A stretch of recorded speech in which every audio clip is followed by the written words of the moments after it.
got into skateboarding when I was 12, I think like year 7. For my birthday I went out and got Tony Hawk's Pro Skater for like N64, and it just looked like a cool thing to have.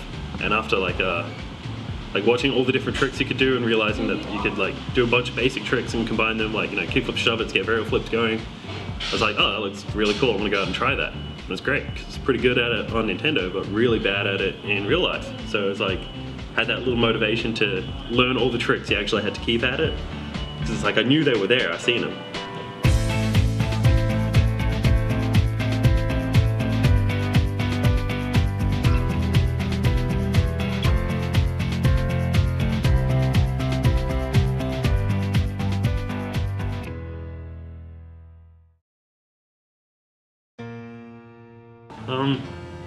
I think a lot of the public perception of skateboarders comes from street skating, as that's the point where most people interact with skateboarders, is when they're out in the street. Because I mean, if you have no reason to skate, you've got no reason to go to skate parks, you're not going to see people there. What people don't really get is that street skating is so sort of integral to the culture. I mean, sure, there's a few parks littered around the place, but there's maybe a handful of parks in a city, and there's, you know, 50, 100, 500 skateboarders. It's just not an economy that's going to be, you know, sustainable for that many people to use. So it's like, you've got to find your own places, and all the traditional places that you go and skate, you know, the mall, big public areas, schools, stuff like that, they're all, you know, like public or private property, and they just happen to be really good places to skateboard. Yeah, so street skating is just so iconic in kind of the way that that skateboarding is perceived. Street skating is the public face of it. It's the part of it that, you know, is kind of really the most fun. It's the most creative, it's most expressive, it's, you know, an opportunity to get out there and go, you know, have a look around and do something.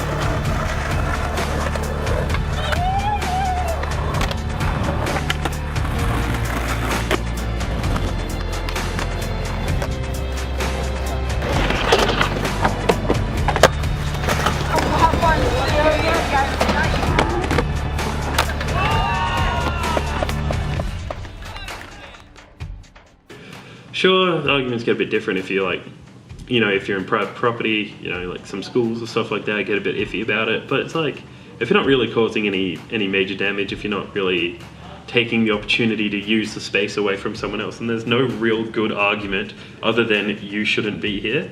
And that just shows, like, if it's a public place built for the public to use and skateboarders aren't allowed there, it really shows that they want to exclude skateboarders from popular culture, from the public, like the public sphere.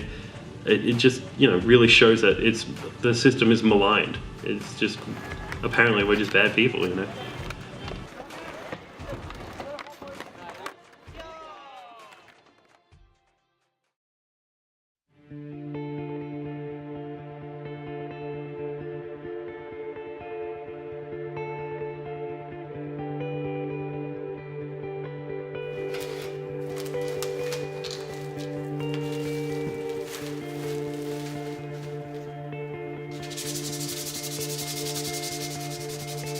I think really one of the best ways for skateboarders to change public perception of skateboarding is to interact with people in the community. You know, it's like everyone says, oh, skateboarders, they're all the same. That's just a stereotype.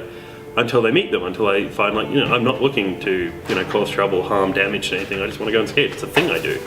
If you interact with enough people favorably, you know, obviously, if you have an experience where they see skateboarders, you know, kicking stuff in or leaving rubbish somewhere, that helps reinforce the existing stereotype. So to change it, you actually have to work really hard against it. The problem is, like, skateboarders and, you know, just people who have a skateboard and want that punk rock look and, like, you know, the anti-establishment and you don't get where I'm coming from look, they're the ones who are more likely to, you know, smash bottles, cause trouble, cause a ruckus, because it looks kind of cool, and I think it makes them, like, kind of hard. But you know, I'm not going to a skate park and breaking bottles there and starting fires, because I want to go back to that skate park. I've got a vested interest in it being run and maintained well. So it's, you get, you know, the fringe extremists, like in any culture, who make the core look bad, and it's the fact that the interesting thing to happen is the extreme thing. So, you know, the people who do get in fights with security guards or spit at the public because they're, you know, so 70s, never mind the bollocks, punk rock, that it's just like a cool thing to do. But they're not, usually not. They're the actual dude who's just out, you know, skating every single day. So the public draws what they want to see out of skateboarding. So you need to give them enough instances of, you know, skateboarders doing positive things for them to eventually realize that, like, this is your average skateboarder. It's just kind of like a general, like, you know, nice sort of dude. There's occasionally, like, stuff circulated on, you know, the Facebook for how real it is of, like, mum saying thank you to a group of dudes down at the skate park because she thought that their kid, their little girl or something, was going to get yelled at, told to leave because they weren't cool. And it was like, no. If I see a kid at a skate park, I want them to enjoy themselves like I do at a skate park. I've got a lot of fond memories there. So it's like, as many as these instances, good instances of, like, you know, you're skating somewhere public and you get asked to leave by security and you go, cool, that's how this power relationship is going to work. I've been asked to leave, we'll go, like, it's fine. A lot of the time they, you know, want to emphasize that they're in charge here and want to kick people out and make it a big deal. And it's like, if that's how it's going to be, you know, it's like, leave calmly, be nice, leave as many positive sort of instances of, you know, skateboarders in the public. The same with anything, you know, it's like, out at parks, they're like, oh, you skateboarders left all this rubbish here. It's like, so did every other group of people, but because you have a grouping term for young youths with boards, it's easier to apply the stereotype to. Whereas it's like, oh, if we don't want any rubbish here, ban everyone from going here. Oh, well, we want people to use it, so we'll let, you know, the good people come and use it on their lunch breaks, but none of them skateboarders because they leave rubbish. It's like, well, everyone does. It's just easier to blame a group that's already maligned with society. It just, because of how much social inertia you have behind keeping this sort of social perception, it takes so many instances of people being, you know, good, upstanding citizens, you know, conscientious voters, you know, members of society, taxpayers, each and every one of them, who happen to be skateboarders, to break these stereotypes. It takes time. It's sad that it's taken like 35 years and made very little change, but sort of what we deal with.